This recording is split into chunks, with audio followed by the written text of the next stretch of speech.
Hello everyone, मेरा नाम सिमी जैन है और एसएससी सीपीओ 2023 में मेरा सिलेक्शन हुआ है एज सब इंस्पेक्टर इन सीआईएसएफ। और हाल ही में मेरा इंटरव्यू एसएससी फैक्ट्री चैनल पर हुआ था। तो उसके बाद मुझे कई सारे कमेंट्स और डीएम्स आ रहे थे to share my strategy and सब लोग अलग अलग सब्जेक्ट के लिए पूछ रहे थे, पर सबको उतना डिटेल में आंसर करना मेरे लिए पॉसिबल नहीं हो पा रहा था। So I thought to make a common video जिससे मैं आप सबके डाउट्स क्लियर कर सकूं। आई होप मैं कुछ हेल्प कर सकूं। तो let's get started. Before starting में सबसे पहले क्लियर करना चाहती हूँ कि मैंने किसी भी पेड कोर्सेज से नहीं पढ़ा था और ना ही कोई ऑफलाइन कोचिंग ली थी। ये मैं सिर्फ इसलिए क्लियर कर रही हूँ क्योंकि ऐसे बहुत से लोग हैं जिनकी फाइनेंशियल कंडीशन उतनी अच्छी नहीं है कि वो ऐसा कोई कोर्स परचेज कर सकें, तो उनको डिसअपॉइंट होने की कोई ज़रूरत नहीं है। यूट्यूब पर ऑनलाइन सब कुछ अवेलेबल है, हम साथ में ईजिली एग्जाम क्रैक कर सकते हैं। तो सबसे पहले हम स्टार्ट करते हैं इंग्लिश के साथ। इंग्लिश को हम 3 पोर्शन में डिवाइड करेंगे, grammar, vocab and reading part. तो ग्रामर के लिए सबसे पहले सिलेबस कंप्लीट करना सबसे ज़्यादा इंपॉर्टेंट है। उसके लिए हम जयदीप सर की प्लेलिस्ट से कर सकते हैं या फिर नीतू मैम की प्लेलिस्ट से कर सकते हैं, दोनों ने ही काफ़ी अच्छा पढ़ाया हुआ है। फिर अगर ऑलरेडी हमने सिलेबस कंप्लीट कर रखा है और अब रूल्स को रिवाइज करना है या याद करना है, तो उसके लिए हम निमिषा बंसल मैम के 120 रूल्स ऑफ ग्रामर को रेफर कर सकते हैं। उसमें मतलब ऐसे 120 रूल्स को याद करने में वो इजीली याद रहते हैं, और जब हम क्वेश्चन भी प्रैक्टिस करते हैं ना तो हमें याद आ जाता है कि हाँ ये वो वाला रूल है ऐसा। इसके बाद में जब प्रैक्टिस की बात आती है तो ग्रामर के क्वेश्चंस हम प्रैक्टिस कर सकते हैं किसी भी प्रीवियस ईयर क्वेश्चन की बुक से, लाइक पिनेकल और एसएससी की किरण की बुक आती है। एक और डाउट मैंने बार बार देखा है कि अगर हमारे पास पुराने एडिशन की बुक है तो नई लेने की ज़रूरत है क्या? तो ऐसा बिल्कुल भी नहीं है।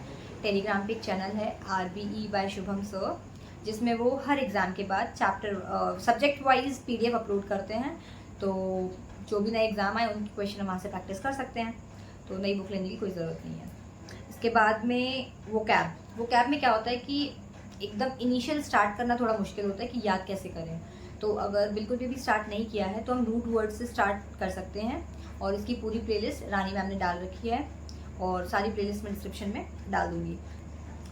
प्लस बुक कोई भी एक बुक पे टिक जाओ, मतलब या तो ब्लैक बुक या SP बख्शी या प्लेन टू पैरामाउंट, मतलब कोई भी एक बुक के वर्ड्स काफ़ी अच्छे से याद कर लो, और जो बार बार याद नहीं हो रहे हैं उनको अलग से नोट कर लो। प्लस फिर जहाँ से भी वर्ड मिलते जाए उनको नोट करते जाओ, याद करते जाओ, भले ही मॉक से मिलते जाएँ या फिर सेक्शनल टेस्ट जो बन देते हैं उनसे मिलते जाएँ, उन वर्ड्स को याद करते जाओ, लिखते जाओ। और ईडियम्स, फ्रेजेस, मतलब सब के लिए एक ही बुक आप पकड़ लो और उसके ही पहले थॉरली याद कर लो, फिर कहीं दूसरी बुक पे जाना है। नेक्स्ट इज रीडिंग पार्ट के लिए सबसे बेस्ट चीज़ है कि आप डेली बेसिस पे रीडिंग की हैबिट डालें, और उसके लिए टेलीग्राम पर एक चैनल है इंग्लिश माध्यम, जिस पे रोज़ एक एडिटोरियल आता है, प्लस उस एडिटोरियल के क्वेश्चंस आते हैं। जैसे उसमें RC भी आता है, मतलब रीडिंग कॉम्प्रीहेंशन भी आता है, PQRS भी आते हैं, क्लोज टेस्ट भी आते हैं। तो वहाँ से वो डेली प्रैक्टिस करना है, मतलब डेली प्रैक्टिस अगर करेंगे तो इसमें इम्प्रूवमेंट हो जाएगा। तो इंग्लिश के लिए यही था। अगर इसके अलावा भी कोई और आपका डाउट बचता है तो प्लीज़ कमेंट सेक्शन में बताइए, मैं पूरी कोशिश करूँगी कि मैं आपका डाउट क्लियर कर सकूँ। नेक्स्ट हम बात करते हैं रीजनिंग की। तो रीजनिंग के लिए पीयूष सर की प्लेलिस्ट देख सकते हैं, उसमें सारे टॉपिक्स काफ़ी अच्छे से सर ने पढ़ाए हुए हैं, और मेन रीजनिंग और मैथ्स में होता है प्रैक्टिस का खेल। तो ज़्यादा से ज़्यादा प्रैक्टिस कीजिए क्वेश्चंस की, और स्टार्टिंग प्रीवियस ईयर क्वेश्चन से कीजिए, उसके बाद फिर मॉक टेस्ट। नेक्स्ट हम बात करते हैं मैथ्स की। मैथ्स में मेरे पास बहुत सारे DM आए हैं, कहाँ से पढ़ना चाहिए, कहाँ से प्रैक्टिस करना चाहिए, स्पीड नहीं बढ़ रही है। तो मेन चीज़ है सबसे पहले सिलेबस कंप्लीट करना। किसी भी सब्जेक्ट में सबसे पहले आपको सिलेबस कंप्लीट करना होता है, फिर उसकी प्रैक्टिस करनी होती है, फिर उसके मॉक देने होते हैं। तो मैथ्स में सबसे पहले किसी भी एक टीचर को पकड़ लो आप। मैंने गगन सर से अपना सिलेबस कंप्लीट किया था, आप गगन सर से भी पढ़ सकते हैं, रंजन सर से भी पढ़ सकते हैं, दोनों टीचर्स काफ़ी अच्छे हैं। तो और सिलेबस कंप्लीट कैसे करना है, एक कॉपी पे सारे चैप्टर्स के नाम लिख लो। फर्स्ट चैप्टर नंबर सिस्टम, तो नंबर सिस्टम की पूरी प्लेलिस्ट निकालो, उसकी 8-10 वीडियोस जितनी भी हैं उन सबको थॉरली कंप्लीट करो। नोट्स कैसे बनाने हैं, हर एक टाइप के क्वेश्चन नोट करने हैं। टीचर्स तो एक टाइप के 3-4 क्वेश्चन भी नोट कराते हैं, पर आप जब टाइप के क्वेश्चन नोट कर रहे हैं तो उस पर लिखते जाओ। टाइप 1 उसके 3-4 क्वेश्चन सॉल्व कर लिए, टाइप 2 उसके मल्टीपल क्वेश्चन सॉल्व कर लिए, रिविजन करने में ईजी होता है। तो किसी भी टीचर को पकड़ लो, चैप्टर वाइज प्लेलिस्ट कंप्लीट करो, then practice previous year questions. Previous year question के लिए आप कोई भी बुक रेफर कर सकते हैं, या तो एसएससी की किरण, और अभी गगन सर ने 8000 MCQs वाली बुक भी निकाली है, तो वो भी बहुत अच्छी है, मैंने उसी से प्रैक्टिस की थी। और उसकी भी आप अगर बुक खरीद लिए तो वेल एंड गुड, बाकी उसको आप प्रिंट करा लोगे अगर इंडिविजुअल शीट्स में अलग अलग चैप्टर की, तो जब जो चैप्टर लगाना हुआ उसको इंडिविजुअल भी कर सकते हो। हाँ, मैथ की स्पीड के लिए अगर बात करें तो ये टेबल्स याद होना बहुत ज़रूरी है, फ्रैक्शन वैल्यूज़ याद होना ज़रूरी है, स्क्वायर, क्यूब, ये बेसिक है, 25-30 तक इतना याद होना ज़रूरी है। इनसे काफ़ी हेल्प मिलती है एग्ज़ाम में, और मतलब स्पीड अच्छी रहती है, आपको वहाँ पे मल्टीप्लाई करके नहीं देखना पड़ता है। तो मैथ्स का सिंपल था। जीएस के लिए अगर बात करें तो जीएस 3 पार्ट्स में डिवाइडेड है। एक तो उसके सारे सब्जेक्ट्स जैसे history, polity, chemistry, physics, bio, economics, geography. दूसरा इसकी स्टैटिक पार्ट्स जो टॉपिक वाइज होते हैं स्टैटिक, जैसे फोक डांसेस, फेस्टिवल्स, सेंसस। और तीसरा इसका होता है करंट अफेयर्स। तो सबसे पहले जीएस के लिए बात करेंगे इंडिविजुअल सब्जेक्ट्स की। तो हिस्ट्री और पॉलिटी के लिए मैंने भुवनेश सर की वीडियोस देखी थी, उनकी पूरी प्लेलिस्ट है, उसकी लिंक मैं डिस्क्रिप्शन में डाल दूँगी। ज्योग्राफी के लिए मैंने अनअकैडमी के एक सर है, उनसे पूरी कंप्लीट की थी। और साइंस मतलब फ़िज़िक्स, केमिस्ट्री और बायो के लिए एग्ज़ाम बोर्ड चैनल, उस पर पूरी प्लेलिस्ट अवेलेबल है, लिंक मैं डिस्क्रिप्शन में डाल दूँगी।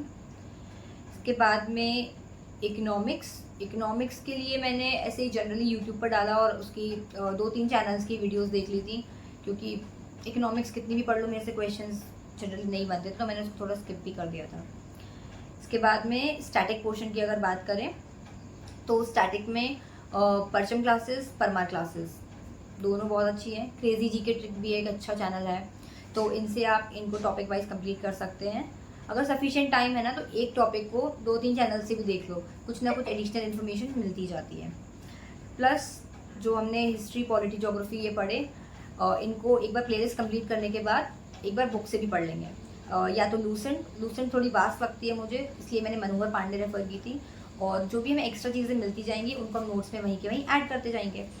और करंट अफेयर्स आप डेली भी देख सकते हैं और वीकली भी देख सकते हैं। अगर डेली देख सकते हैं तो वेल एंड गुड, उसके लिए आप वीडियोस देख सकते हैं गौरव सर की उत्कर्ष क्लासेस पे। एंड अगर वीकली देखनी है तो काफ़ी सारे चैनल्स पे अवेलेबल हैं, पर मैंने परचम क्लासेस की वीकली वीडियोस रेफर की थी करंट अफेयर्स के लिए। जीएस के लिए हम किरण पब्लिकेशन की बुक यूज़ कर सकते हैं, उसमें सारे सब्जेक्ट वाइज प्रीवियस क्वेश्चन दिए हुए हैं, काफ़ी अच्छे से प्रैक्टिस हो सकती है। मतलब सारे सब्जेक्ट्स के लिए मेन एक ही चीज़ अपनानी है कि पहले सिलेबस कंप्लीट करना है, उसके बाद में उसके मैक्सिमम प्रैक्टिस करनी है, और प्रैक्टिस प्रीवियस ईयर क्वेश्चन से करनी है। एक बार ये कंप्लीट हो जाए उसके बाद हमें मल्टीपल मॉक्स देने हैं। फ्रॉम माई साइड मैंने इस वीडियो में सब कुछ शेयर करने की कोशिश की है, बुक्स, रिसोर्सेज एंड स्ट्रैटेजीज़। फिर भी अगर कुछ रह गया हो तो प्लीज़ मुझे कमेंट सेक्शन में बताइए, और अगर ये वीडियो आपको इन्फॉर्मेटिव लगी हो तो अपने दोस्तों के साथ भी शेयर करें। प्लस एग्ज़ाम आने वाले हैं, बिल्कुल भी टेंशन ना लें, अच्छे से शांत होकर रोज़ पढ़ाई करें। So all the very best for upcoming exams. और रिज़ल्ट आने के बाद पेरेंट्स को अल्टीमेट लेवल की खुशी होती है, तो उस खुशी को सोचकर अपनी पूरी जी जान से पढ़ाई कीजिए। अगर इसके बाद भी आपको कोई डाउट रह जाता है तो आप कमेंट सेक्शन में बता सकते हैं, या फिर मुझे इंस्टा पे DM कर सकते हैं, मैंने अपनी इंस्टा ID डिस्क्रिप्शन में डाल दिया है।